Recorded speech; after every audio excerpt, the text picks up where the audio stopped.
अनुसन्धान तथा नियन्त्रण ऐन 2052 र यसको नियमावली 2070 छ। अब यो चाहिँ डाइरेक्ट भन्सारसँग जोडिन्छ, किन भन्दा भन्सारमा जति पनि राजस्व असुलपर हुन्छ त्यो चुहावट हुने सम्भावना बढी हुन्छ। नेपाल जस्तो देशमा राजस्व चुहावट हुने सम्भावना एकदमै धेरै हुन्छ। खुल्ला सिमाना छ हैन, करका दरहरू एकदम धेरै छन्, अरू विभिन्न कारणले गर्दा राजस्व चुहावट हुन्छ। त्यसैले भन्सार एजेन्ट र कर्मचारीहरू र पैठारीकर्ता सबैले चाहिँ राजस्व चुहावट अनुसन्धान तथा नियन्त्रण ऐन र यसको नियमावलीको व्यवस्थाहरू के छन् भन्ने कुरा बेसिक रूपमा चाहिँ जानकारी लिनुपर्छ। पहिला जस्तो राजस्व चुहावट अनुसन्धान तथा नियन्त्रण ऐन र नियमावलीको प्रयोग हुन्थेन।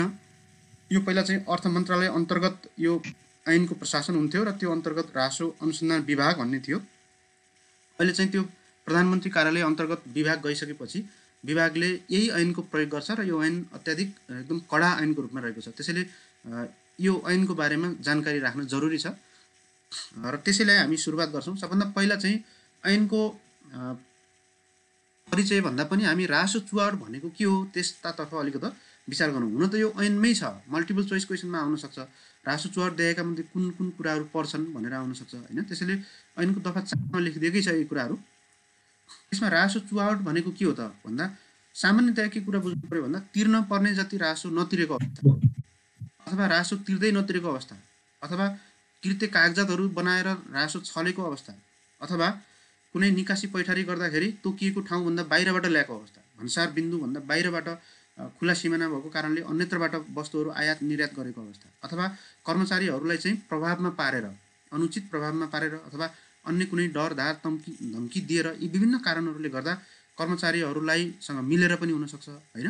यी विभिन्न कारणहरूले तोकिएको राजस्व कम तिर्ने अथवा राजस्व नै नतिर्ने अथवा चाहिँ कागजातहरू किर्ते गर्ने, मूल्यहरू भन्सारका सामानहरूको मूल्याङ्कन कम गरिदिने अथवा बढी हुने गरेर कागजातहरू पेश गर्ने, आम्दानी छ भने त्यसलाई लुकाइदिने, खर्च छ भने त्यसलाई बढी देखाउने हैन, राजस्व अथवा यस्तै राजस्व कम तिर्ने अन्य जुनसुकै उपायहरू गर्ने, यी सबै कामलाई हामीले राजस्व चुहावट भनेर भनेका छौँ। सामान्यतया दुई तीनवटा कुरा बुझ्नु पर्यो। एउटा तिर्नुपर्ने राजस्व नतिर्ने, अर्को तिर्नुपर्ने भन्दा कम राजस्व तिर्ने, अर्को भन्सारको बिन्दुभन्दा बाहिरबाट सामानहरू आयात निर्यात गर्ने, अर्को चाहिँ कृत्य कागजातहरू बनाएर राजस्व छली गर्ने, अर्को चाहिँ निकासी पैठारी गर्ने वस्तुहरूको मूल्याङ्कन अथवा त्यसको दरबन्दीहरू परिवर्तन गरेर कर्मचारीलाई अनुचित प्रभाव पारेर अथवा कर्मचारीहरूसँग मिलेर कम तिर्ने राजस्व, सम्पत्तिको मूल्याङ्कन बढी गराइदिने अथवा सम्पत्तिको मूल्याङ्कन कम गरिदिने। जस्तो रियल इस्टेट व्यवसायीहरूले जग्गाको दलाल गर्ने व्यक्तिहरूले के गर्छन्, मूल्याङ्कन कम राख्छन्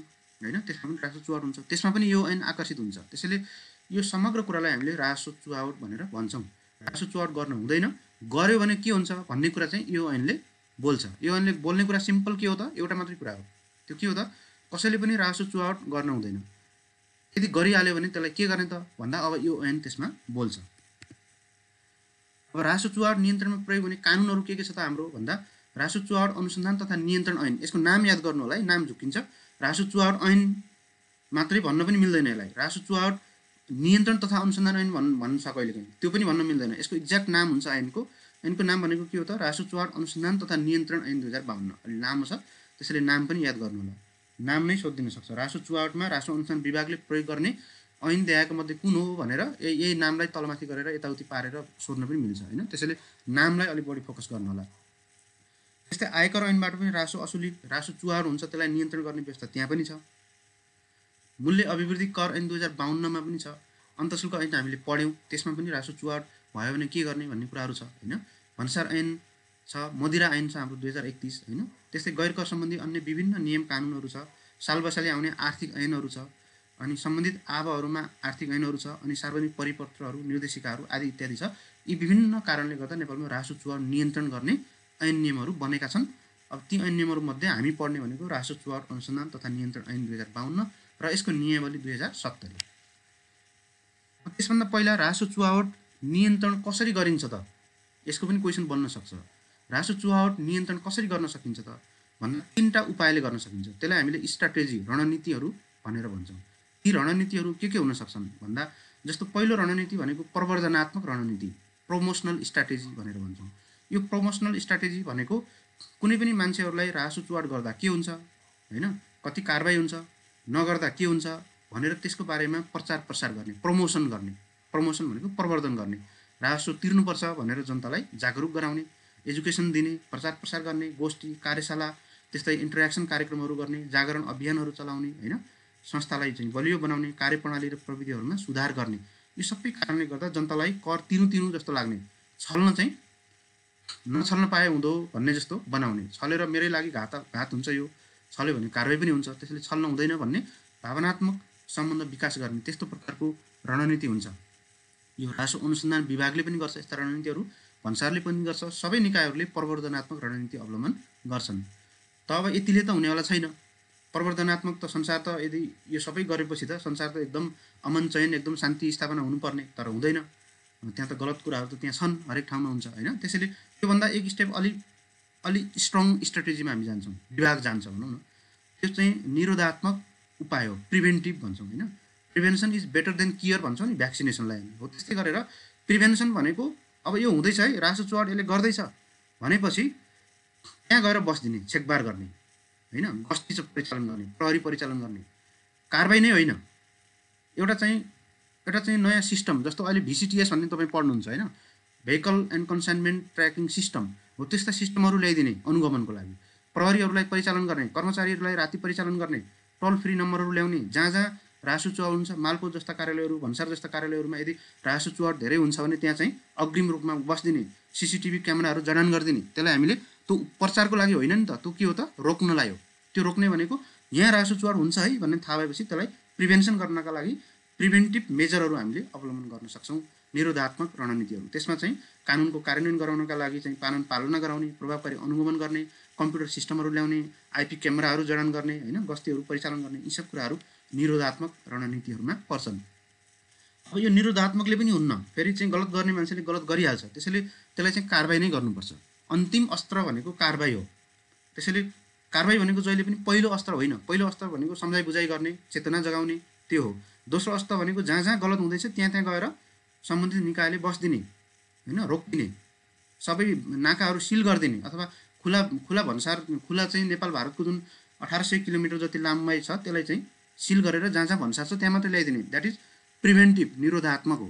तर अब त्यसले पनि हुँदैन, चोर्नेले त भन्सारबाटै चोरिदिन्छ भनेपछि त्यसका लागि क्युरेटिभ, उपचारात्मक विधि, दण्डात्मक उपचारात्मक विधि अवलम्बन गर्नुपर्ने हुन्छ। त्यसमा चाहिँ सूचनाहरू सङ्कलन गर्ने, विश्लेषण गर्ने, जोखिमहरू पहिचान गर्ने, अनुसन्धान गर्ने र त्यसलाई कारबाही गर्ने, दण्ड सजाय दिने, थुन्ने हैन, यी सब कुराहरू केमा पर्छ त, क्युरेटिभ भनेको जहिले पनि घटना घटिसकेपछि, कसैले रासो चुहाट गरिसक्यो भने अनि बल्ल त्यो यी सबै कुराहरू गर्ने काम हामीले गर्छौँ। बिरामी भइसकेपछि मान्छेलाई के गर्छौँ, हामी उपचार गर्छौँ। बिरामी नहुँदै त उपचार गरिँदैन, नहुँदै त के गर्छौँ, प्रिभेन्सन गरिन्छ। हो, राजस्वमा पनि सेम त्यस्तै 3टा रणनीतिहरू आउँछन्। त्यसैले यो क्वेसन कस्तो आउन सक्छ भन्दा, जस्तो रासो अनुसन्धान विभागले अवलम्बन गर्ने जस्तो VCTS भन्नु तपाईँले पढ्नुपर्छ नि त, VCTS को एउटा च्याप्टरै छ। त्यो VCTS प्रणाली चाहिँ कुन रणनीति अन्तर्गत पर्छ, प्रवर्धनात्मक हैन, निरोधात्मक, उपचारात्मक। त्यो चाहिँ निरोधात्मकमा पर्ने भयो, अनुगमन प्रणाली हो नि त त्यो हैन, अनुगमन प्रणाली हो। त्यसैले निरोधात्मक। अथवा अड्डा अदालतमा मुद्दा दायर गर्नु पर्यो, रासो अनुसन्धान विभागले भन्सार छलीका केसहरूमा सम्बन्धित उच्च अदालतमा गएर मुद्दा दायर गर्छ, त्यसलाई हामीले उपचारात्मक रणनीति भनेर भन्छौँ।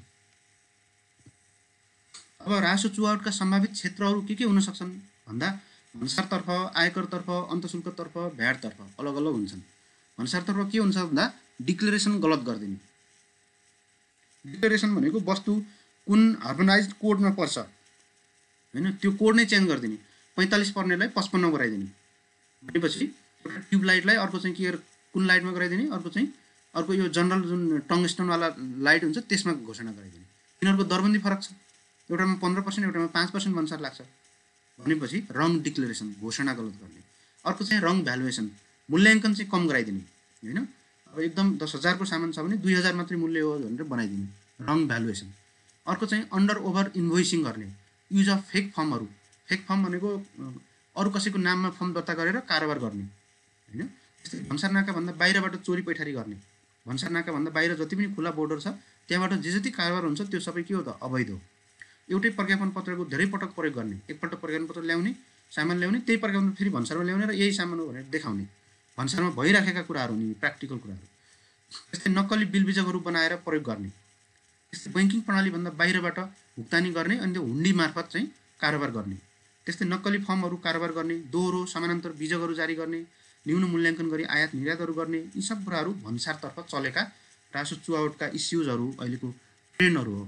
त्यस्तै मूल्यवृद्धि करतर्फ के छ त भन्दा नक्कली फर्मबाट कारोबार गर्ने, दोहोरो अथवा समानान्तर बीजक जारी गर्ने, एकदम कम मूल्यको बीजक दिने, बीजक नै नदिने, विवरण नै नबुझाइदिने, शून्य विवरण दिइदिने, कारोबार भए पनि किर्ते कागजातहरू तयार गर्ने, यी सब मूल्य अवधि करतर्फ राजस्व चुहावट हुने तरिकाहरू हुन्।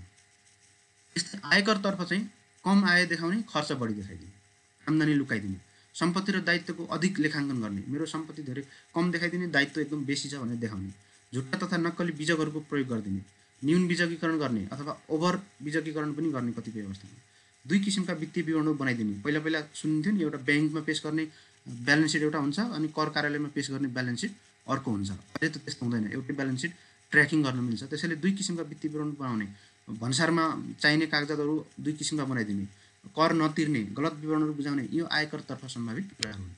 अन्तशुल्कतर्फ हामीले पढिसकेका छौँ होइन। खरिद, उत्पादन र बिक्रीहरू कम देखाइदिने, नक्कली स्टिकरहरूको प्रयोग गर्ने, स्टिकरहरू प्रयोग नै नगर्ने, जर्तीहरू बढी दाबी गर्ने, प्रतिलब्धि कम देखाउने, यी सब कुराहरू अन्तशुल्कतर्फ चलेका अहिलेको चाहिँ त्यस्तो छ। रासो चुहावट किन हुन्छ त नेपालमा? रासो चुहावट किन हुन्छ नेपालमा भन्दा पहिलो कुरा त नेपालमा खुला सिमाना छ होइन। यो खुला सिमाना भएको कारणले सजिलो छ, ठुलो इकोनोमी छ, कल्चरल्ली रिलिजियसली सबै कुरा हाम्रो मिल्छ भारतसँग। त्यो मिलिसकेपछि वारिपारि हाम्रो नातागोता इष्टमित्र सबै हुन्छ। त्यो भावनाले खुला सिमाना भएपछि आते जाते गर्न सजिलो हुन्छ र त्यसमा अलिकति सामान वारीबाट पारी लिने, पारीबाट वारी ल्याउने, त्यो वैधानिक च्यानलभन्दा बाहिरबाट प्रयोग हुनु यो खुला सिमाना भएको देशहरूमा यस्तो हुन्छ। त्यस्तै दीर्घकालीन रासो नीति छैन हाम्रो, अर्को कारण यो पनि हो। करदातामा सहज रूपमा कर तिर्ने बानीको विकास पनि छैन। जनतामा कर सदुपयोग गरेको प्रत्याभूति नेताहरूले के गर्छन्, सब फटाछन्, आफू मात्रै खान्छन्, दुनियाँ गर्छन् भन्ने कुरा छ। भनेपछि त्यस्तो प्रकारको नेगेटिभ पर्सेप्सन भएपछि जनताले कर तिर्दैन, कर जतिसक्दो कम गर्न पाए हुँदो भन्ने हुन्छ होइन। त्यस्तै रासो प्रशासनसँग सम्बन्धित निकायहरू बिच समन्वय छैन, जस्तो भन्सार र रासो अनुसन्धानको बिचमा समन्वय छैन, भन्सार र आन्तरिक रासो कार्यालयको बिचमा समन्वय छैन। यो तिनटै निकायहरूको बिचमा परस्पर समन्वय छैन। त्यसैले समन्वय नहुँदा पनि कति भन्सारबाट इम्पोर्ट भइसकेका छौँ, कति त्यसको रासो तिर्यो तिरेन भन्ने कुराहरू हेर्न सकिँदैन। त्यस्तै रासो सम्बन्धी ऐन नियमको पालना कम्प्लायन्स एकदम कम छ। कतिपय करका दरहरू एकदम धेरै छन्, हाई करका दरहरू छन् होइन। 80% कर लाग्छ, 40% कर लाग्छ होइन। त्यो भनेको एकदम धेरै हो। धेरै भएपछि मान्छेले छली गर्छ। त्यस्तै रासो चुहावट नियन्त्रण गर्ने कार्यलाई प्राथमिकतामा दिन सकेको अवस्था छैन। यी कारणले गर्दा नेपालमा रासो चुहावट बढ्दै गइराखेको अवस्था हामी पाउँछौँ। अब रासो अनुसन्धान विभागमा जाउँ अलिकति। रासो अनुसन्धान विभाग चाहिँ सबभन्दा पहिला 34 सालमा अर्थ मन्त्रालयमा एउटा रासो अनुसन्धान महाशाखा भन्ने थियो।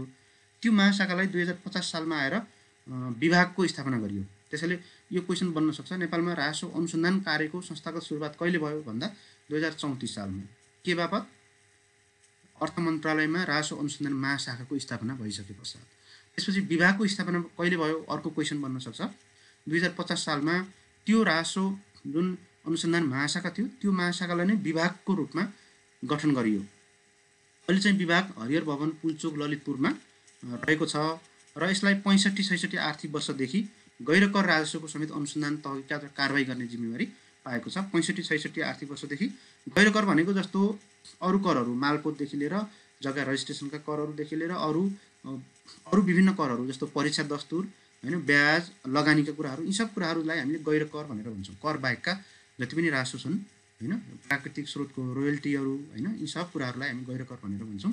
त्यो गैर करको पनि यदि चुहावट भइरहेछ भने त्यसको पनि अनुसन्धान गर्ने जिम्मा चाहिँ रासो अनुसन्धान विभागलाई दिएको छ। त्यसैले रासो अनुसन्धान विभागको कार्यक्षेत्र कुन कुन हो भन्ने क्वेसन आयो भने कर, गैर कर, माथिका दुवै यसरी क्वेसन आयो भने तपाईँले के भन्नु पर्यो, कर र गैर कर दुइटैको अनुसन्धान गर्ने जिम्मा चाहिँ रासो अनुसन्धान विभागले पाएको छ। अब यसको चेकपोस्टहरू खारेज गरिएको छ। पहिला पहिला चेकपोस्टहरू ठाउँ ठाउँमा चेकिङ गर्ने पोस्टहरू थिए, अहिले चाहिँ चेकपोस्टहरू छैनन् र प्रधानमन्त्री कार्यालय अन्तर्गत 74 साल फाल्गुनमा चाहिँ यो आएको छ। त्यसभन्दा पहिला चाहिँ यो अर्थ मन्त्रालयको एउटा विभाग थियो, तर 74 साल फाल्गुनदेखि यो चाहिँ प्रधानमन्त्री तथा मन्त्री परिषदको कार्यालय अन्तर्गतको एउटा विभागको रूपमा रहेको छ र अहिले त्यही प्रधानमन्त्री तथा मन्त्री परिषद कार्यालयबाट यसको नियन्त्रण निर्देशन हुन्छ। विभागले प्रयोग गर्ने कानुनहरू के छन् त भन्दा विभागले प्रयोग गर्ने जस्तो रासो चुहावट अनुसन्धान तथा नियन्त्रण ऐन 2052, यही रासो चुहावट अनुसन्धान तथा नियन्त्रण ऐनको नियमावली 2070, विदेशी विनिमय नियमन तथा नियन्त्रण ऐन 2019, आयकर ऐन, मूल्यवृद्धि कर ऐन, भन्सार ऐन, अन्य राजस्व सम्बन्धी ऐन, यी सबै ऐनहरूबाट कति राजस्व चुहाड भएको छ भन्ने कुरा प्रयोग गरेर विभागले चाहिँ मुद्दा दायर गर्छ। त्यसैले विभागले खास प्रयोग गर्ने भनेको राजस्व चुहाड अनुसन्धान तथा नियन्त्रण ऐन 2052 र त्यसको नियमावली 2070 र अर्को विदेशी विनिमय नियमन तथा नियन्त्रण गर्ने ऐन 2019। यो पनि सायद तपाईँले पढ्नुपर्छ होला। अब हो, यो दुईटा ऐन चाहिँ उसले प्रयोग गर्छ र अरू ऐनहरू पनि हेरेर कर हेर्ने काम गर्छ।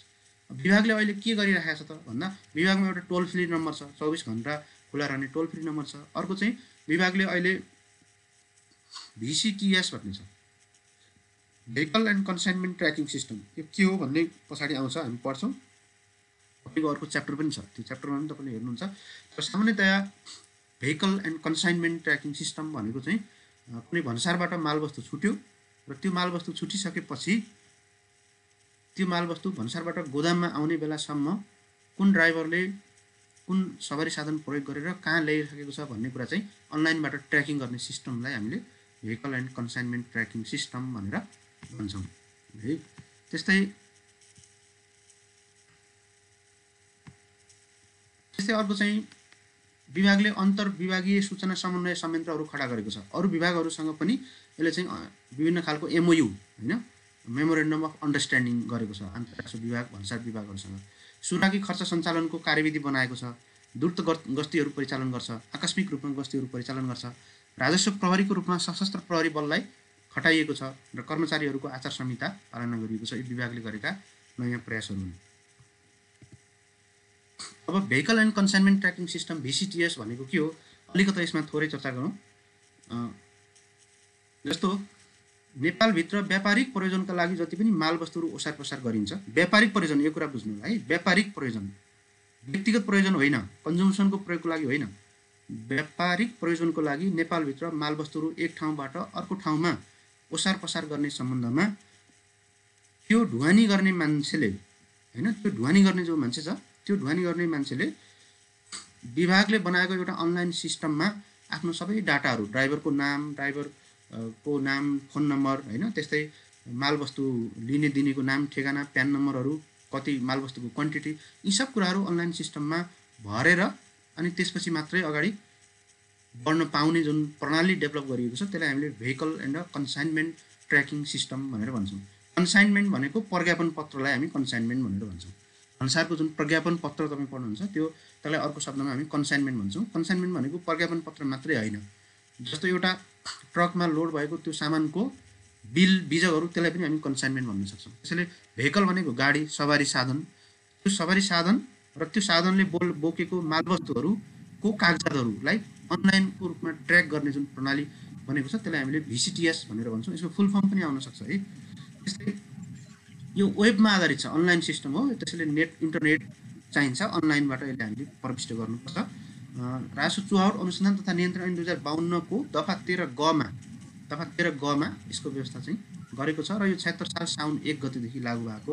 कहिलेदेखि लागू भयो भन्ने क्वेसन चाहिँ आउन सक्छ है। अब हामी राजस्व चुहाड अनुसन्धान तथा नियन्त्रण ऐन र नियमावलीतर्फ जाउँ। पहिला हामी ऐनको कुरा गरौँ।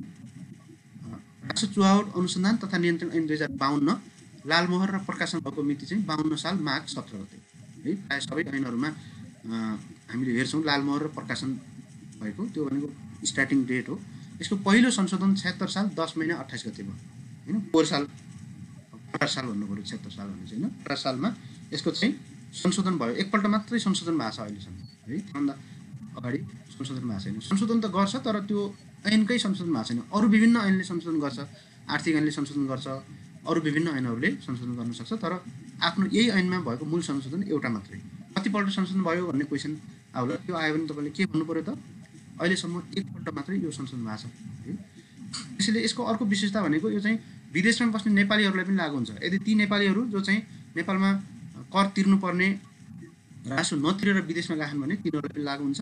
र नेपालमा कारोबार गरेर विदेशिएको जुन कुनै व्यक्ति छ भने विदेशी व्यक्ति गैर नेपाली नागरिक छ त्यसलाई पनि लागु हुन्छ। हेर्नुहोस् है, यसको कार्यक्षेत्र चाहिँ युनिभर्सल जुरिस्डिक्सन भनेर भन्छौँ, विश्वव्यापी कार्यक्षेत्र छ यसको। किन भन्दा अरू ऐनहरू के हुन्छ त नेपालभित्र मात्रै लागु हुन्छ, तर यो ऐन नेपालमा कारोबार गरेर कोही मान्छे भागेर अमेरिका गयो भने त्यो अमेरिकन नै रहेछ भने पनि त्यसलाई पनि कारबाही गर्नुपर्छ यो ऐन बमोजिम। र नेपालीहरू छ विदेशमा बसिरहेको भने पनि त्यसलाई पनि कारबाही हुन्छ।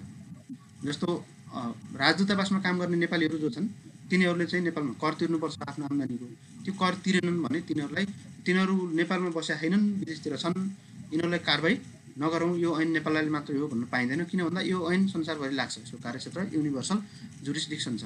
यसमा जम्मा 42वटा दफाहरू छन् र यो विशेष ऐन हो। यसको परिच्छेद 4लाई चाहिँ दोस्रो संशोधनबाट खारेज गरिदिएको छ है, पुरै एउटा परिच्छेद होइन, पुरै एउटा जम्मा 5वटा परिच्छेद छ, त्यो मध्ये एउटा 4औं परिच्छेद चाहिँ टोटली खारेज गरिदिएको छ होइन। त्यसैले क्वेसन आउन सक्छ कुन परिच्छेद चाहिँ खारेज भयो, एउटा परिच्छेद नै खारेज, पुरा एउटा खण्ड नै खारेज होइन, त्यो पनि ख्याल गर्नु। त्यस्तै अब यसको नियमावली छ, यसको नियमावली तपाईँले धेरै पढ्नु पर्दैन, नपढ्नु होला, किन भन्दा यो नियमावली 70 सालमा बनेको छ, पुरानो हो। अब अहिले यो ऐन आयोग अहिले 2076 सालमा नयाँ बन्यो होइन, नयाँ ऐन संशोधन भयो नि त। त्यो संशोधन बनिसकेपछि यो ऐन नियमावलीका धेरै कुराहरू अब काम नलाग्ने भइसक्यो। त्यसैले यो नियमावली अहिले चाहिँ संशोधनको अन्तिम चरणमा छ। विभागले एकदमै त्यसलाई चाहिँ वर्कआउट गरेर लगभग अन्तिम चरणमा भएर यो नियमावलीलाई संशोधन गर्दैछ। तपाईँहरूको जाँच अब ढिलो सर्यो भने यो नियमावली नयाँ आउन पनि सक्छ होइन। त्यसैले यसमा धेरै कुराहरू नमिल्ने कुराहरू छन्, यो नयाँ ऐनसँग मिल्दैन। नयाँ ऐन आउने बित्तिकै नियमावली पनि नयाँ बनाउनु पर्छ, तर हामीले 70 सालकै नियमावली प्रयोग गरिरहेका छौँ। त्यसैले यसमा धेरै कुरा छैन। तैपनि यसको लालमोहर र प्रकाशन भनेको 70 2 महिना 20 गते भएको थियो। यो ऐन 40ले दिएको अधिकार प्रयोग गरेर नेपाल सरकारले बनाएको हो। यसमा पनि नियम 42वटा छन्, हेर्नुहोस् है, दुईटा मिल्छ। ऐनमा पनि 42वटा दफाहरू छन्, नियमावलीमा पनि नियम 42वटै छन्। यो संशोधनको तयारीमा छ। अब यो ऐनको बारेमा हामी थोरै चर्चा गरौँ, सरसर्ती चर्चा गरौँ।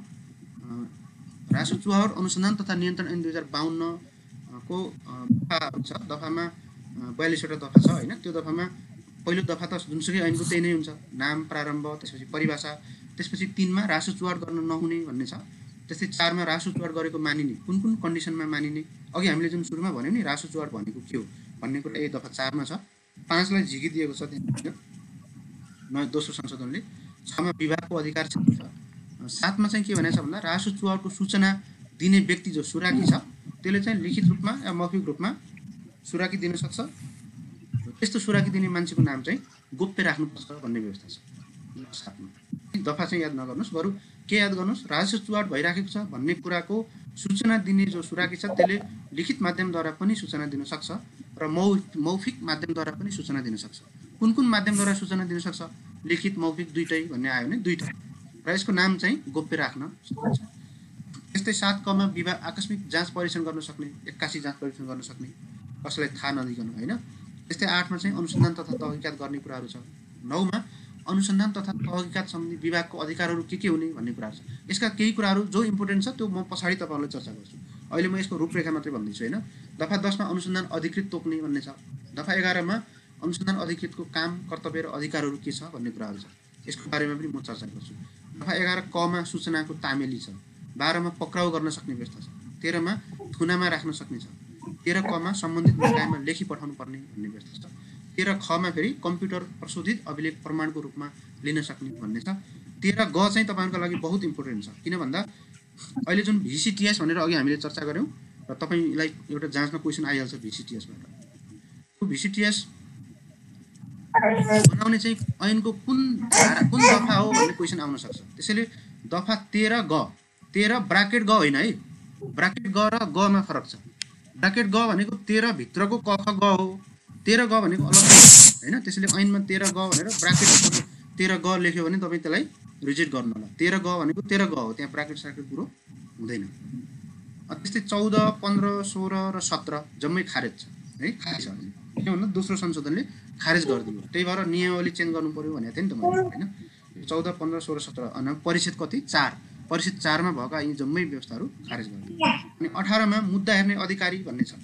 मुद्दा हेर्ने अधिकारी चाहिँ पहिला चाहिँ जिल्ला अदालतको न्यायाधीश हुन्थ्यो, अहिले चाहिँ को छ त उच्च अदालत हुन्छ सम्बन्धित क्षेत्रको। जस्तो वीरगञ्जमा अथवा विराटनगरमा चाहिँ हाम्रो विराटनगर भन्सारबाट रासो चुहावट भएको पाइयो भने त्यही विराटनगर क्षेत्रको उच्च अदालतले मुद्दा हेर्छ।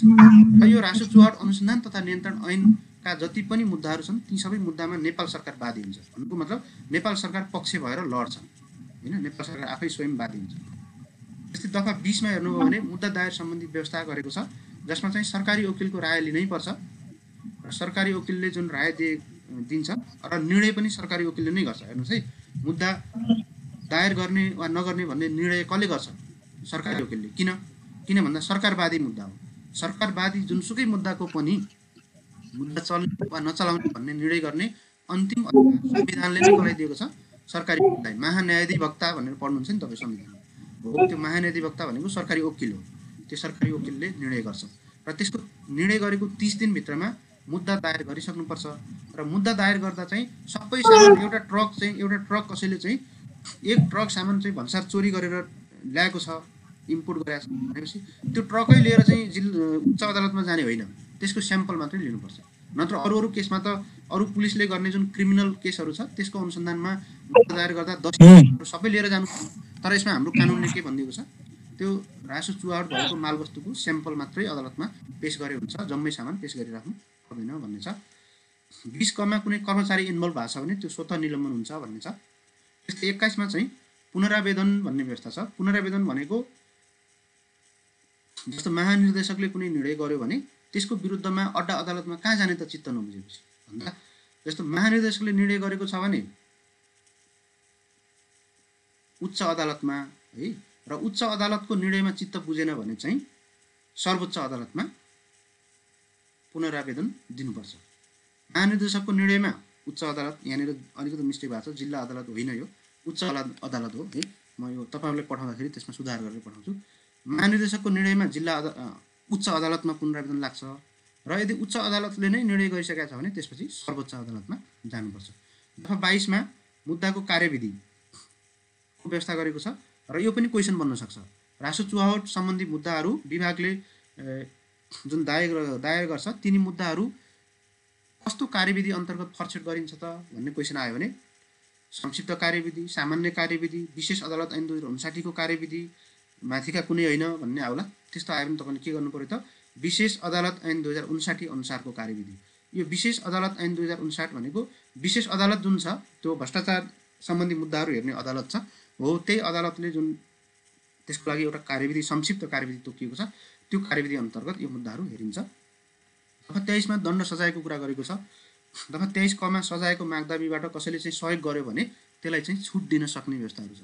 त्यस्तै दफा 24 मा तपाईँले हेर्नुभयो भने बाधा विरोध गर्नेलाई सजाय भन्ने छ। यदि रासो चुहावटको अनुसन्धान गर्ने सिलसिलामा अनुसन्धान अधिकृतलाई अथवा विभागको मान्छेलाई कसैले बाधा गर्यो, घरभित्र पस्नै दिएन, लकेट्न थाल्यो, ढुङ्गा हान्न थाल्यो होइन, बाधा विरोध गर्यो, सहयोग गरेन भने त्यस्तो बेलामा विभागले 50,000 सम्म जरिवाना गर्न सक्छ है, 50,000 सम्म। अब क्वेसन कस्तो बन्छ? 50,000 जरिवाना गर्छ, 50,000 सम्म जरिवाना गर्छ भन्ने कुरा आउन सक्छ। त्यसैले त्यो दण्ड जरिवानामा त्यो सम्म भन्ने पछाडिको जुन हुन्छ त्यो पनि तपाईँले याद गर्नुपर्छ। त्यसैले यहाँनिर 50,000 भन्ने मात्रै आयो भने 50,000 होइन, 50,000 सम्म। 50,000 भन्यो भने एक्ज्याक्ट 50,000, 50,000 सम्म भन्यो भने 10,000, 20,000, 40,000, बढीमा 50,000 भन्ने कुरा हो होइन। त्यस्तै 25 कमा चाहिँ प्रदेश तथा स्थानीय तहको रासो चुहावट सम्बन्धी व्यवस्थाहरू कसरी गर्ने भन्ने कुरा छ। त्यस्तै 26 मा विशेषज्ञ अथवा कर्मचारीलाई काममा लगाउन सक्ने भन्ने छ। 27 मा सहयोग गर्नुपर्ने सरकारी निकाय, वित्तीय संस्था र अरू सबैले यो विभागलाई सहयोग गर्नुपर्छ भन्ने कुरा छ। त्यस्तै दफा 28 मा विभागको काम कारबाही गोप्य रहने भन्ने छ। किन भन्दा अनुसन्धान गर्ने निकायका काम कारबाहीहरू गोप्य नै रहन्छ, पुलिसको काम कारबाही पनि गोप्य रहन्छ। किन भन्दा त्यो अनुसन्धान गर्ने हो, अनुसन्धानको सिलसिलामा बाहिर डकुमेन्टहरू ल्याउन पाइँदैन। त्यस्तै 29 मा पुरस्कार छ। यो बहुत इम्पोर्टेन्ट छ तपाईँलाई, पुरस्कार सम्बन्धी व्यवस्था। 30 मा सुराकी र त्यसको विवरण गोप्य रहने भन्ने कुरा छ। 31 मा धनी पत्ता नलागेको मालवस्तु सरकारको हुने भन्ने छ। जस्तो मानौ भन्सारबाट कुनै चाहिँ नेपाल भारत 10 गजा क्षेत्रमा कसैले विदेश भारतबाट सामान नेपाल ल्याउँदै थियो, अनि रासो अनुसन्धानको गस्ती टोली गयो, त्यो मालवस्तु त्यहीँ छोडेर, ट्रकै छोडेर अथवा चाहिँ जे मालवस्तु त्यो त्यहीँ छोडेर मान्छे भाग्यो, कता गयो पत्ता लागेन। अब यसको धनी को हो भन्ने कुरा त पत्ता लगाउन सकिएन नि त होइन, कसलाई खोज्दै जाने अब भनेपछि जुन मालवस्तुको धनी पत्ता लाग्दैन त्यो धनी पत्ता नलागेको मालवस्तु नेपाल सरकारको हुन्छ। तर त्यसको लागि 15 दिनको हक दाबी सम्बन्धी सूचना चाहिँ निकाल्नुपर्छ।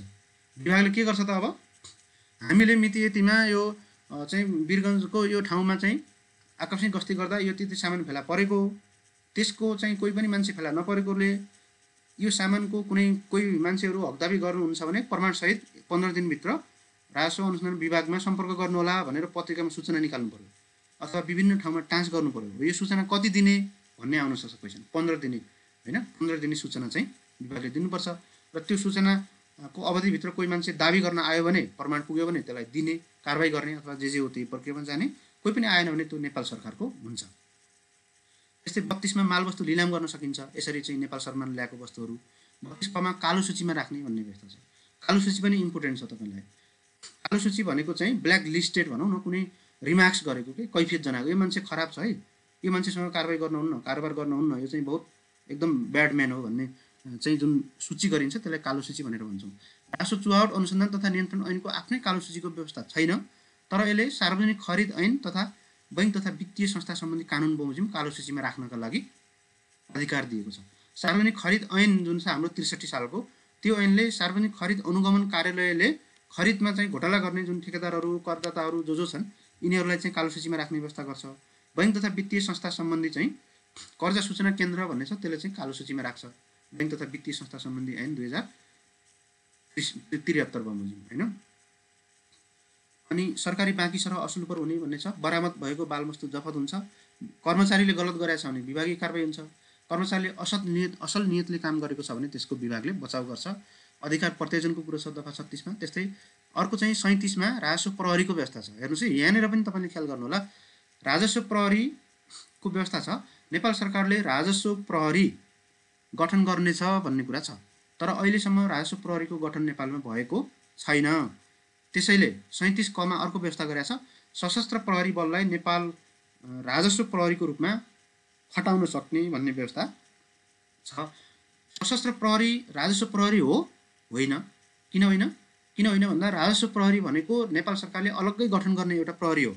नगर प्रहरी भने जस्तो, जनपद प्रहरी भने जस्तो, सशस्त्र प्रहरी भने जस्तो अलग्गै राजस्व प्रहरी गठन गर्ने हो, तर त्यो गठन गरेका छैन। त्यसैले सशस्त्र प्रहरी बल नेपाललाई राजस्व प्रहरीको रूपमा अहिले खटाइएको छ है, खटाइएको। त्यसैले क्वेसन के बन्न सक्छ? राजस्व प्रहरीको रूपमा देखाएका मध्ये कुन सुरक्षा निकायले काम गर्छन् भन्ने क्वेसन बन्न सक्छ। सशस्त्र प्रहरी बल नेपालले हैन। त्यस्तै 38 मा नेपाल सरकारले निर्देशन दिन सक्ने भन्ने कुराहरू छ।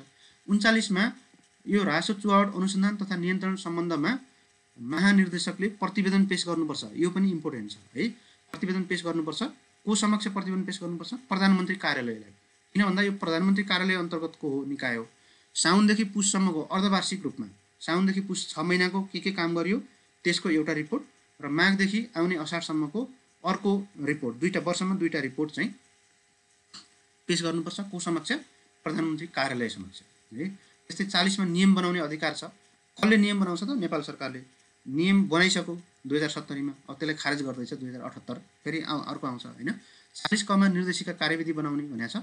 निर्देशिका र कार्यविधि कसले बनाउँछ? प्रधानमन्त्री तथा मन्त्री परिषदको कार्यालयले। त्यस्तै 41 मा बाजिएमा के गर्ने भनेको छ? यो ऐनसँग बाजियो भने यही ऐन लागू हुन्छ, किन भन्दा यो विशेष ऐन हो। र 42 मा चाहिँ यसभन्दा अघि यो ऐन आउनुभन्दा अगाडि भइसकेका कामहरू पनि यही ऐन बमोजिम गर्ने भन्ने कुराहरू छ।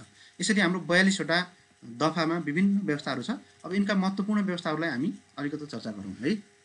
दफा 2 क मा के भनेको छ त भन्दा राजस्वको परिभाषा गरेको छ। त्यसैले राजस्व भनेको के हो त्यो पनि बुझ्नुपर्ने जरुरी छ। पहिलो कुरा, राजस्व भनेको तपाईले आफू खुसी भनेर भएन। अब यो ऐनको कुरा आयो भने ऐनले जे भन्छ त्यही कुरा हो। यसले चाहिँ ऐनले के भन्छ त भन्दा जम्मा 4 वटा कुरा भन्छ है। पहिलो कुरा, प्रचलित कानुन बमोजिम नेपाल सरकारलाई तिर्नु वा बुझाउनु पर्ने भन्सार महसुल, आयकर, अन्तशुल्क, मूल्यवृद्धि कर र यस्तै अन्य कुनै कर भनेर एउटा कर नेपाल सरकारलाई बुझाउनु पर्ने कर, तपाईँ यसरी बुझ्नुहोस्। अर्को चाहिँ प्रदेश सरकारलाई तिर्नु वा बुझाउनु पर्ने कर। त्यस्तै अर्को चाहिँ स्थानीय तहलाई बुझाउनु पर्ने कर। तीनटै तहको सरकारलाई बुझाउनु पर्ने कर तीनटा भयो। अब अर्को नेपाल सरकार, प्रदेश सरकार र स्थानीय सरकारलाई बुझाउनु पर्ने अन्य गैर करहरू हैन। गैर कर भनेको परिषद दस्तुर, जस्तो तपाईले अस्ति 3000 रुपैयाँ बुझाएर यो फर्म भर्नुभयो नि भन्सार एजेन्टको, त्यो 3000 के हो त? त्यो गैर कर हो, सेवा शुल्क हो। परिषद दस्तुर, सेवा शुल्क हैन, यी सबै कुरा गैर कर हो। यो तीनटै निकायलाई बुझाउने गैर करहरू पनि कर हो। त्यसैले करमा जम्मा 4 वटा कुरा। एउटा नेपाल सरकारले बुझाउनु पर्ने कर राजस्वमा है, नेपाल सरकारले बुझाउनु पर्ने कर, प्रदेश सरकारले बुझाउनु पर्ने कर, स्थानीय तहलाई बुझाउनु पर्ने कर र यो तीनटै तहका सरकारलाई बुझाउनु पर्ने गैर कर। यो 4 वटा कुरालाई राजस्व भनेर परिभाषित गरिएको छ। त्यस्तै अर्को तपाईले जान्नै पर्ने एकदम महत्त्वपूर्ण कुरा भनेको बिग हो। सबभन्दा महत्त्वपूर्ण कुरा यसमा बिग हो यो ऐनमा है। किन भन्दा बिगो बमोजिम जरिमाना हुन्छ। बिगो के हो त्यो बुझिएन भने गन्जागोल हुन्छ। त्यसैले बिगो भनेको के हो त भन्दा बिगो भनेको अलग अलग करको सन्दर्भमा अलग अलग कर हुन्छ र यदि सबै कर छली भएको छ एउटै व्यक्तिले आयकर, मूल्यवर्धित कर, अन्तशुल्क, घर बहाल यस्तै अन्य गैर करहरू, भन्सार सबै कुराको छली गरेको छ भने सबै करहरूको जोड हुन्छ। तर भन्सार मात्रै छली गरेको छ भने भन्सारतर्फ कसरी बिगो कायम गर्ने भन्ने कुरा हुन्छ। आयकर छलीको हकमा आयकरको अलग्गै बिगो कायम गर्ने हुन्छ। हो त्यस्तो बिगो कसरी कायम गर्ने त भन्दा आयकरको हकमा चाहिँ आयकर, त्यसमा लाग्ने शुल्क, त्यसमा लाग्ने ब्याज, त्यसमा लाग्ने जुर्मानाहरू, त्यस्तै अग्रिम करकट्टी टिडिएस भन्नुहुन्छ नि तपाईँ होइन, टिडिएस हामी आयकर पढ्दाखेरि पढ्छौँ यिनी सबै कुराहरू। अग्रिम करकट्टी, त्यस्तै किस्ताबन्दी कर पनि दाखिला गर्नुपर्ने हुन्छ। त्यो किस्ताबन्दी कर पनि हुन्छ। अहिले तपाईँ यति मात्रै बुझ्नुहोस्, आयकरको सम्बन्धमा नेपाल सरकारलाई तिर्नुपर्ने सबै करहरू जोडेर आयकरतर्फ बिगो कायम गरिन्छ। त्यस्तै मूल्य अवधि करमा मूल्य अवधि कर, त्यसमा लागेको थप दस्तुर हामीले बुझिसक्यौँ। थप दस्तुर 10%, ब्याज 15%, जरिमाना विभिन्न खालको हुन्छ होइन। यी सबै जोडेर मूल्य अवधि करमा बिगो कायम गरिन्छ। अन्तशुल्कमा अन्तशुल्क, त्यसको दस्तुर, विलम्ब शुल्क, ब्याजहरू, त्यसमा लाग्ने जुर्मानाहरू सबै जोडिन्छ। घरबाल करमा चाहिँ शुल्क, ब्याज, जरिमाना सबै जोडिन्छ। र प्रचलित अन्य कानुन बमोजिम लाग्ने अन्य गैर कर, ब्याज तथा जरिमाना सबैलाई हामीले बिगोको रूपमा लिन्छौँ। यो माथिको त्यति इम्पोर्टेन्ट छैन तपाईँहरूलाई इम्पोर्टेन्ट भनेको भन्सारको हकमा हो। भन्सारको हकमा जम्मा 3टा कन्डिसनहरू छ। 3टा कन्डिसन तपाईँले एकदम कन्ठै पार्नु पऱ्यो। पहिलो कन्डिसन जस्तो के हो भन्दा कुनै सामान चोरी निकासी अथवा पैठारी हुन लागेको छ भने, जस्तो कुनै पनि सामान चोरी निकासी हुँदैछ, बाटोमा पक्रियो, एकदम भन्सारबाट होइन कि अर्को 10 गजाबाट ल्याइरहेको छ अन्यबाट भनेपछि त्यो सामान पक्रियो, त्यो चोरी निकासी वा पैठारी दुइटै हुनसक्छ। त्यस्तो बेलामा त्यो भन्सार चोरीको केस भयो। अब भन्सार चोरीको हकमा त्यसको बिगो कति कायम गर्ने भन्दा बिगो चाहिँ त्यो सामानको थोक बजार मूल्य जति छ त्यति कायम गर्ने। रिटेल होइन, होलसेल मार्केट हेर्नु पऱ्यो होइन। होलसेल मूल्यमा त्यो सामान जतिमा बिक्री हुन्छ त्यति नै त्यसको बिगो कायम गर्ने चोरी निकासी पैठारीको सम्बन्धमा। अब अर्को कन्डिसन के हुनसक्छ, मालवस्तु फेला परेन, कागजातहरू मात्रै फेला पर्यो। कागजातहरू टन्न फेला पर्यो, भन्सार चोरी पैठारी भएको भन्ने पुष्टि भयो, तर मालवस्तु चाहिँ फेला परेन। मालवस्तु कहाँ पुगिसक्यो, बजारमा बेचिसक्यो, मान्छेले खाइ कन्जम्सन गरिसक्यो। अनि त्यस्तो बेलामा कसरी बिगो कायम गर्ने भन्दा त्यस्तो बेलामा त्यो मालवस्तु भन्सारबाट पैठारी गर्दा कति मूल्य कायम हुन्थ्यो, त्यो मूल्य प्लस त्यसमा चाहिँ भन्सार महसुल समेत जोडेर कायम गर्ने बिगो। र अर्को कन्डिसन के हुनसक्छ भन्दा सामान त घोषणा गर्यो तर न्यून घोषणा गरिदियो, मूल्य न्यून घोषणा गर्यो, 100 रुपियाँकोलाई 80 रुपियाँ हो भनेर घोषणा गर्यो भने त्यस्तो बेलामा बिगो कति कायम गर्ने भन्दा जति न्यून मूल्य घोषणा गरेछ नि हो त्यो न्यून मूल्य घोषणामा लाग्ने भन्सार र त्यो मूल्य न्यून घोषणा मूल्य दुईटैलाई जोडेर बिगो कायम गर्ने है। यसरी यो बिगो भन्सारतर्फको बिगो तपाईँले हेर्नु होला, अरू आयकर महकरतर्फको बिगो हेर्न त्यति जरुरी छैन। अब त्यस्तै अर्को यो ऐनको मूलभूत व्यवस्था भनेको अनुसन्धान हो। अनुसन्धान कसले गर्छ? विभागले गर्छ। विभागले अनुसन्धान गर्ने तरिका के छ भन्दा सूचना आउन साथ सबभन्दा पहिला प्रिलिमिनरी इन्भेस्टिगेसन, प्रारम्भिक अनुसन्धान गर्नुपर्ने हुन्छ। सूचना आयो, कसैले सूचना दियो, विभागले प्रारम्भिक अनुसन्धान गर्छ। प्रारम्भिक अनुसन्धानमा विभागले त्यो सूचनाको सत्य तथ्य छानबिन गर्ने काम गर्छ। यदि कसैले चाहिँ कसैलाई डुबाउनका लागि, कसैलाई अनावश्यक दुःख दिनका लागि गलत नियतले सूचना दिएको छ भने त्यो सूचनामा कारबाही अगाडि बढ्दैन हैन। त्यसलाई हामी के भन्छौँ, त्यसलाई तामेली गरिदिन्छ। त्यही सूचना आउन साथ प्रारम्भिक अनुसन्धान गरिन्छ। प्रारम्भिक अनुसन्धानबाट यदि थप अब डिटेल इन्भेस्टिगेसन गर्नु पर्यो, पुरा अनुसन्धान गर्नु पर्यो भने त्यसलाई चाहिँ अनुसन्धान अधिकृत तोकिन्छ। हेर्नुहोस् है, प्रारम्भिक अनुसन्धानका लागि अनुसन्धान अधिकृत तोकिँदैन, विस्तृत अनुसन्धानका लागि अनुसन्धान अधिकृत तोकिन्छ। यो अनुसन्धान अधिकृतले 6 महिनाभित्र अनुसन्धान सकाउँछ। यो पनि इम्पोर्टेन्ट छ है, क्वेसन इम्पोर्टेन्ट यो छ। अनुसन्धान अधिकृतले तोकिएको मितिले कति महिनाभित्र अनुसन्धान सकाउनुपर्छ? 6 महिनाभित्र। यदि सकाएन भने के हुन्छ? सकाएन भने एकैपटक वा पटक पटक गरेर 3 महिनासम्म महानिर्देशकले म्याद थप्न सक्छ। जम्मा कति?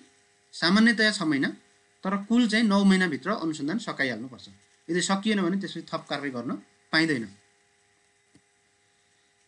त्यस्तै अनुसन्धानको सम्बन्धमा विभागको अधिकार के हो त भन्दा कागजात प्रमाणहरू पेश गर्न लाउन सक्छ विभागले, उपस्थित गराएर सोधपुछ गर्न सक्छ, थुनामा राख्न, तारेकमा राख्न, कागज गराइ छाड्न सक्छ, कर्मचारीलाई निलम्बन गर्नका लागि लेखी पठाउन सक्छ, धरौटी रकम माग गर्न सक्छ, कागजातहरू कब्जामा लिन सक्छ, सम्पत्ति रोक्कामा राख्न सक्छ र सूचनाहरू नै गलत छ भने त्यसलाई तामेलीमा राख्न सक्छ। तामेली भनेको अहिलेलाई स्थगन भनेको हो। कुनै सूचना प्राप्त भयो, त्यो सूचना गलत रहेछ, त्यो सूचनाले पर्याप्त प्रमाणहरू दिएन, थप ठुलो विस्तृत अनुसन्धान गरिराख्नु परेन भने त्यस्तो बेलामा त्यो सूचनालाई हामीले अहिलेलाई स्थगन गर्छौँ कानुन विधि पुर्याएर। त्यस्तो स्थगनलाई हामीले तामेली भन्छौँ।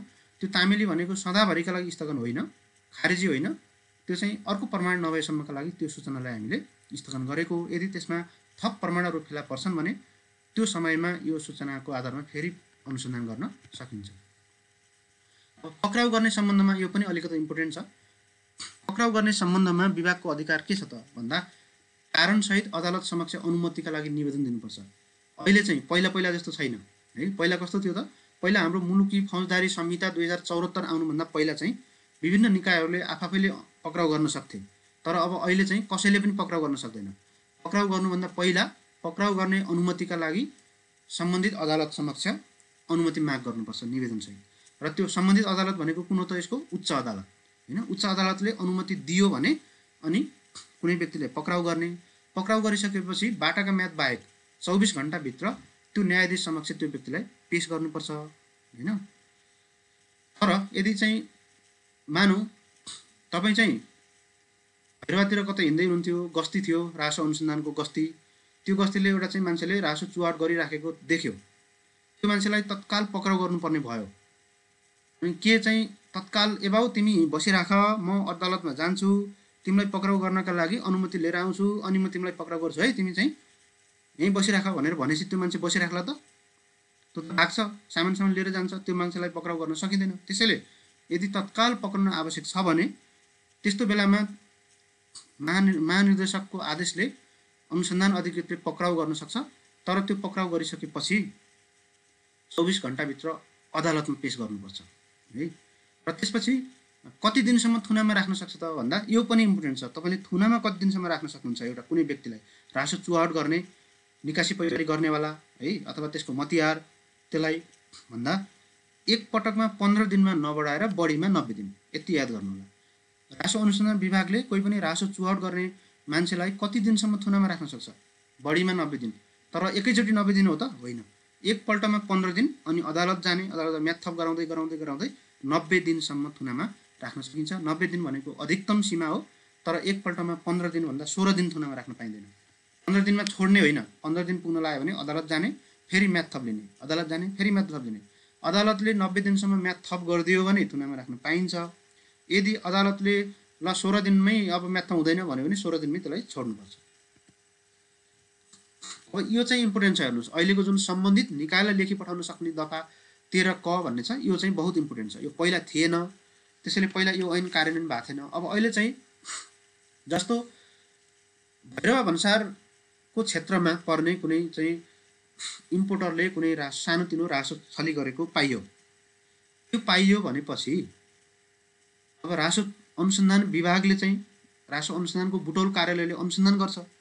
त्यो अनुसन्धान गरेपछि जतिसुकै पहिला चाहिँ के थियो भन्दा जतिसुकै बिगो भए पनि त्यसले चाहिँ उच्च अदालतमा मुद्दा दायर गर्नु पर्थ्यो। मुद्दा दायर गरिसकेपछि के हुन्थ्यो त, मुद्दा मामिलाको झन्झट त त्यही हो। नेपालमा कयौँ वर्ष, 2-3 वर्ष, 4-5 वर्ष लाग्न सक्छ फैसला हुनलाई। एउटा सामान्य 10,000 को रासो बिगो भएको, 10,000 को बिगो भएको व्यक्तिलाई 2-3 वर्ष, 5 वर्षसम्म मुद्दामा लड्काइराखेर त्यसको कुनै आउटपुट आउनेवाला छैन।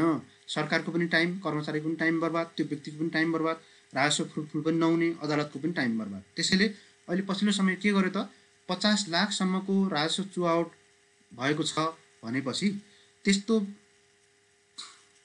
त्यस्तोमा विभागले मुद्दा दायर नगर्ने, सम्बन्धित निकायहरूमा, जस्तो मूल्यवृद्धि कर चुहाट भएको छ भने आन्तरिक रासो कार्यालयमा, भन्सार चुहाट भएको छ भने भन्सार कार्यालयमा, मालपोत चुहाट भएको छ भने मालपोत कार्यालयहरूमा, सम्बन्धित कार्यालयमा लेखी पठाइदिने। कतिसम्मको?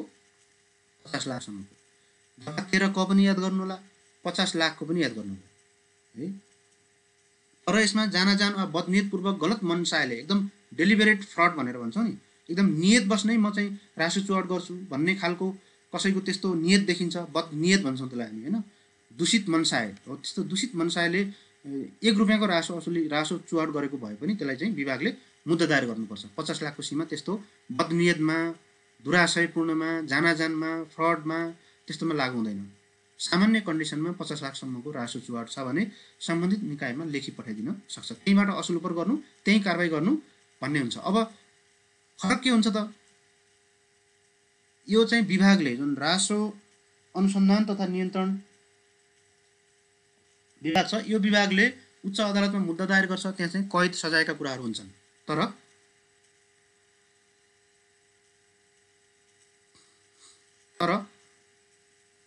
सम्बन्धित निकायहरूमा जुन जुन निकायमा कारबाही हुने हो त्यहाँ निकायमा कैद सजायको कुरो हुँदैन, राजस्व र जरिमानाहरू मात्रै असुल पर्नु हुन्छ। त्यसैले त्यहाँ जानु भनेको अलिकति राहत पाउनु हो त्यो व्यक्तिले। अब यो 13 गमा छ हैन, अघि हामीले VCTS को कुरो पनि गर्यौं, वेबमा आधारित ध्वनि साधन अनुगमन प्रणाली, यसलाई अंग्रेजीमा भन्छ vehicle and consignment tracking system VCTS हैन। 13 ग भनेर याद गर्नु होला। व्यावसायिक सामानको ओसार प्रसार गर्दा अनलाइन प्रणालीमा इन्ट्री गर्नै पर्छ। घोषणा प्रति र अन्य मालवस्तुको कागजात ढुवानी अवधिभर ड्राइभरले आफूसँग राख्नुपर्छ। ढुवानीका साधनमा विभागबाट दर्ता गराएर GPS सिस्टम, जुन ग्लोबलाइज पोजिसनिङ सिस्टम भन्छ नि GPS, यो ट्रक अहिले कहाँ छ भन्ने कुराको विभागले मोनिटरिङ गर्न सकोस् त्यसका लागि GPS को मसिन जोड्नुपर्छ। र त्यो VCTS नगर्ने जुन ढुवानी साधनहरू छ, यो ढुवानी साधन जस्तो तपाईँ भन्सार एजेन्ट भएर काम गर्नुभयो भने यो डाइरेक्ट तपाईँले लागु हुन्छ। यो VCTS को काम गर्ने भनेकै भन्सार एजेन्टले गर्ने हो। किन भन्दा भन्सार एजेन्ट भनेको मालवस्तु ढुवानीको सबभन्दा पहिलो बिन्दु हो नि नेपालमा हो। त्यहाँ भन्सार बिन्दु तपाईँले एजेन्टले जिम्मा लिएको मालवस्तुलाई तपाईँले VCTS मा इन्ट्री गराएर मात्रै काठमाडौँ अथवा सम्बन्धित गोदाममा पठाउनु पर्ने हुन्छ, नभए चाहिँ जुर्माना हुन्छ। कस्तो जुर्माना हुन्छ त? यो जुर्माना इम्पोर्टेन्ट छ। पहिलोपल्ट हो यति इन्ट्री नगरेर पठाएको VCTS मा भनेपछि 50,000 जुर्माना हुन्छ। र त्यसपछि पटकै पछि यदि यस्तो गलत काम गर्न थाल्यो, इन्ट्री नै नगरेर VCTS इन्ट्री नै नगरेर माल सामान खुरु भन्सार जाँचपास गरेछ, काठमाडौँ पठाएछ, यस्तो गर्यो भने त्यसलाई चाहिँ प्रत्येक पटकको लागि 1 लाख रुपैयाँ जरिमाना हुन्छ। यो दुईटै याद गर्नु होला। पहिलोपल्ट गरेको छ कसैले अन्जानमा भनेपछि त्यसलाई 50,000 र एकपल्ट जरिमाना गरिसकेको मान्छेलाई फेरि 1-1 लाख रुपैयाँ, जतिपल्ट गर्छ 1 लाख। एउटा कन्साइनमेन्ट आयो भन्सारमा, इन्ट्री भएन, पठाइदियो काठमाडौँ, 1 लाख रुपैयाँ जरिमाना। अर्कोपल्ट फेरि पठायो, अर्को 1 लाख। त्यसैले पटकै पछि 1-1 लाख रुपैयाँ जुर्माना हुन्छ। अब यसमा दण्ड सजायको कुरा के छ त? यो रासो चुहाड गर्यो कसैले, त्यसलाई दण्ड सजाय के हुने त भन्दा एकदम कडा दण्ड सजाय छ। यो भ्रष्टाचार गरेको जस्तै, भ्रष्टाचारमा जसरी कैद हुन्छ त्यसै गरी यसमा पनि बिगो बमोजिमको सजाय हुन्छ, कैद पनि हुन्छ है।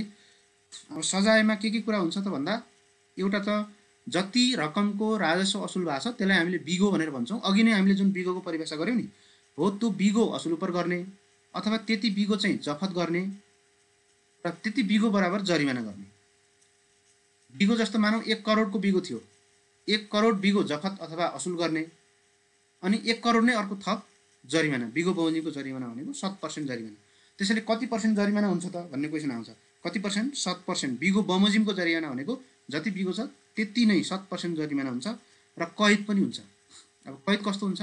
1 करोडसम्म बिगो छ भने 1 महिनादेखि 6 महिनासम्म, 1 देखि 5 करोडसम्मको बिगो हो भने 6 महिनादेखि 1 वर्षसम्म कैद हुन्छ। त्यस्तै 5 देखि 10 करोडसम्म बिगो छ भने 1 वर्षदेखि 3 वर्षसम्म कैद हुन्छ र 10 करोड भन्दा बढी जतिसुकै बिगो भए तापनि 3 वर्षदेखि 5 वर्षसम्म कैद हुन्छ। अब यसको साथै अर्को इम्पोर्टेन्ट कुरा छ हैन, पुरस्कारको व्यवस्था। पुरस्कार कसलाई दिने? पुरस्कार दुईटालाई दिने। एउटा अनुसन्धान गर्ने कर्मचारीहरूलाई, अर्को सुराक दिने अथवा सूचना दिने सुराकीलाई हैन। सुराकीलाई के दिने भन्दा यो एकदमै इम्पोर्टेन्ट छ है पुरस्कार।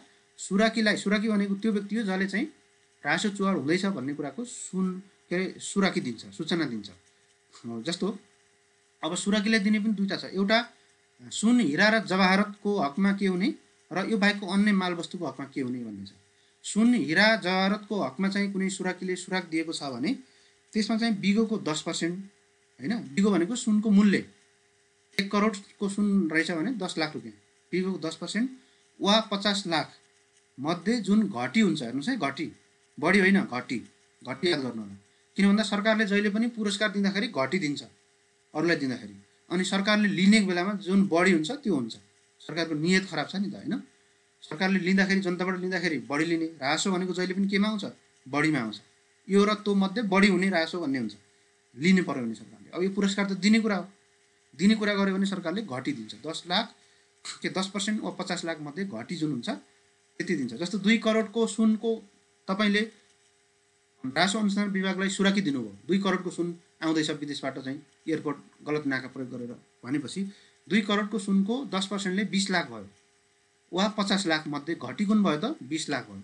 तपाईले 20 लाख चाहिँ सुराकी पुरस्कार पाउनुहुन्छ।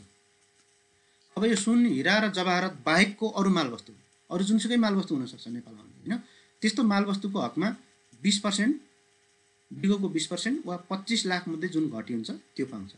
अब सुन र अन्यमा किन फरक गरेको भन्दा सुनको धेरै मूल्य हुन्छ हैन, करोडौं 10 करोड तपाई 33 किलो सुनको गोरे काण्डहरु इत्यादि देख्नुहुन्छ नि त, त्यहाँ अरबौंको कुरा आउँछ।